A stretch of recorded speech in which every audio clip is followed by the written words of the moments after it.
For advertisements, please contact 8125893028. మా mail ID maxtvtelugu@gmail.com.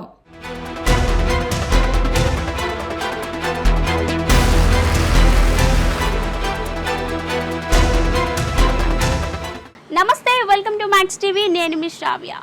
మేడ్చల్లో దారుణం జరిగింది. పట్టపగలే బిజీ సెంటర్లో ఉన్న నగల దుకాణంలో భారీ చోరీ జరిగింది. అందరూ చూస్తుండగానే షాప్లోకి దూసుకు వచ్చిన ఇద్దరు వ్యక్తులు నగల వ్యాపారిపై కత్తితో దాడి చేసి గల్లాపెట్టెలో ఉన్న డబ్బుని మొత్తం తమ తెచ్చుకున్న బ్యాగ్లో వేసుకొని పారిపోయారు.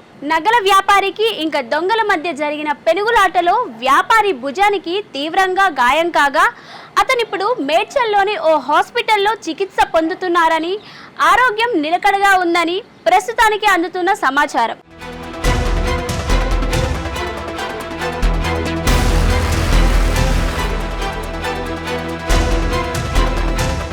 షాప్లోని సీసీ ఫుటేజ్ని పరిశీలించిన పోలీసులకు ఇద్దరి దొంగల్లో ఒకరు బుర్కాలో రాగా మరొకరు బైక్ హెల్మెట్ పెట్టుకొని ముఖం కనపడకుండా కవర్ చేసినట్లు తెలిసింది. ఇక్కడ మరో శోచనీయ విషయం ఏమిటంటే ఆ నగల షాప్ మేడ్చల్ పోలీస్ స్టేషన్కి ఆనుకొని ఉండడం.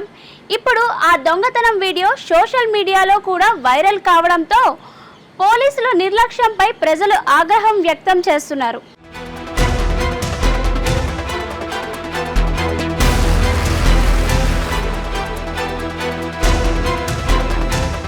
అసలు మేము కూడా న్యూస్ ఛానల్లో చూస్తున్నామండి. చాలా అసలు పట్టపగలే దొంగతనం అంటే చాలా ఘోరంగా ఉంది ఇది పరిస్థితి. ఎందుకంటే ఇప్పుడు దొంగతనం అంటే రాత్రిళ్ళు దొంగతనం అవుతుండగా మనం చూసాము, విన్నాము చాలాసార్లు. కానీ ఇప్పుడు పట్టపగలు అది కూడా ఒక మారువేషంలో అంటే ఒక బురక వేసుకొని ఇంకోడేమో హెల్మెట్ పెట్టుకొని పట్టపగలు రోడ్డు మీదకి వచ్చి దట్టు పోలీస్ స్టేషన్కి పక్క షాప్లోనే అది కూడా. సో ఇదంతా చూస్తుంటే చాలా భయంకరమైన పరిస్థితులు. గతంలో కూడా చూసాం కానీ మరింత దారుణంగా పట్టపగలు మేము ఎక్కడా చూడలేదు, వినలేదు.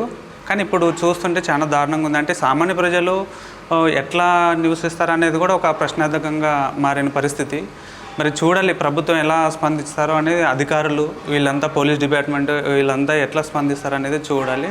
పోలీసు వాళ్ళు అదే తొందరగా స్పందిస్తే బాగుంటుందండి. ఎందుకంటే ఇప్పుడు ఈ రకంగా అంటే పట్టపగల దొంగతనం ఈ రకంగా జరిగి వాళ్ళని పట్టుకోకుండా ఉంటే సామాన్య ప్రజలకు ఇంకా భయాందోళనగా పడే పరిస్థితి కదా. ఇప్పుడు ఊరికి వెళ్ళాలన్నా, ఇప్పుడు మేము ఉన్నామండి, మేము డోర్ క్లోజ్ చేసుకొని మేము ఊరు వెళ్ళాలన్నా కూడా భయంకరమైన పరిస్థితి, భయపడలేని పరిస్థితి. ఇప్పుడు పట్టపగలే దీన్ని చూసుకుంటుంటే అసలు ఏం చేయాలో కూడా అర్థం కాని పరిస్థితి అనమాట. పోలీస్ స్టేషన్ పక్కకే దొంగతనం జరిగింది అంటారు కదా, పోలీసులు ఏదైనా నిర్లక్ష్యంగా ఉన్నారా, వాళ్ళు ఎలా? అదే వాళ్ళు స్పందిస్తే బాగుంటుంది. ఎందుకంటే నిర్లక్ష్యంగా ఉన్నారా లేకపోతే వాళ్ళు ఏదైనా యాక్షన్ తీసుకునే లోపు వీళ్ళు ఎస్కేప్ అయ్యారా అనేది వాళ్ళు ఒక ప్రెస్ మీట్ పెట్టో లేకపోతే ఏదో ఒక రకంగా ప్రజలకి తెలియాలి. ఇది ప్రెస్కి కూడా కాదు, ప్రెస్ వాళ్ళ ద్వారా ప్రజలకి తెలియజేస్తే రేపు నాడు మాలాంటి కామన్ పీపుల్స్ కొంచెం ధైర్యంగా ఉంటారనమాట, అధైర్య పడకుండా.